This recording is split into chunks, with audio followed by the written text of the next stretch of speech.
Здравейте! Имаме днес едно щраусово яйце. Доста е голямо. Ще го сравним с кокошето яйце. Размера. Щраусовото яйце също е с пореста структура на черупката. Малко сме го оставили да се темперира, да не е от хладилника супер студено. Избърсваме го. Измито е същия ден, когато се готви, т.е. когато се чупи, тъй като не е добре яйцата да се измиват предварително. Така, сушили сме го.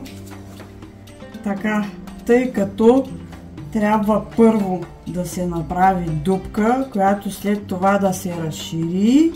Взимаме свердло за метал. Големия съд не е удобен, затова взимаме купичка, която да пасне точно на яйцето.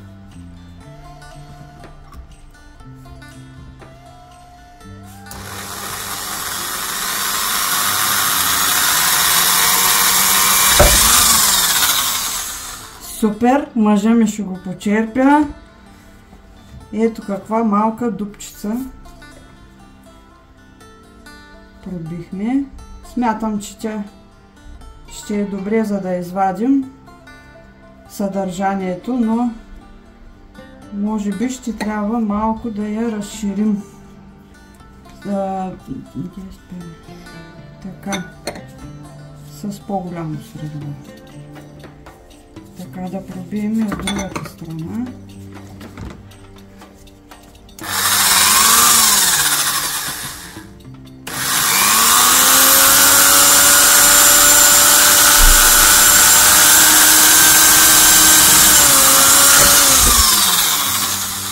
Така. Ето е другата дупчица. Разбира се, и тя е същия размер.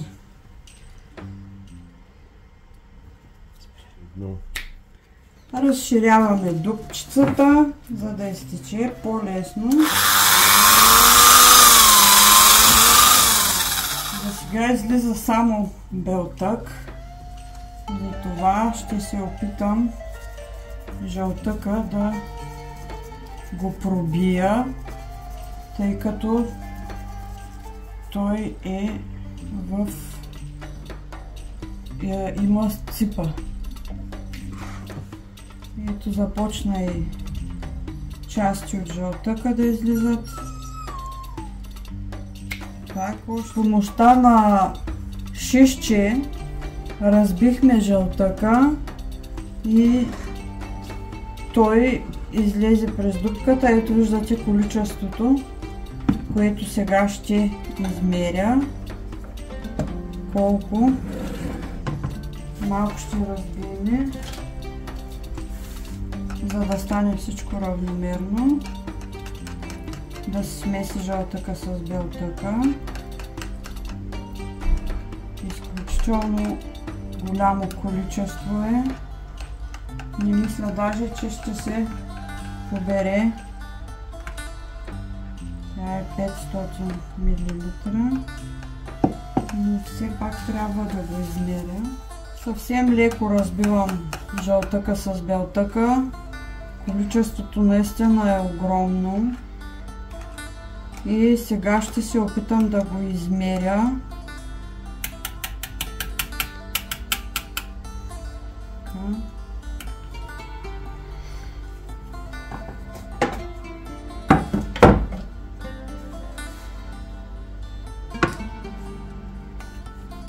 Много е плътна течността.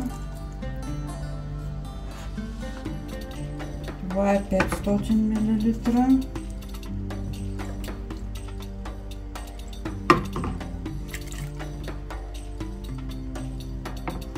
До тук имаме литър.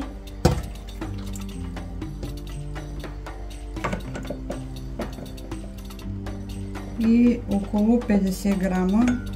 1 литър и 50 грама е целият обем на яйцето от Щраус.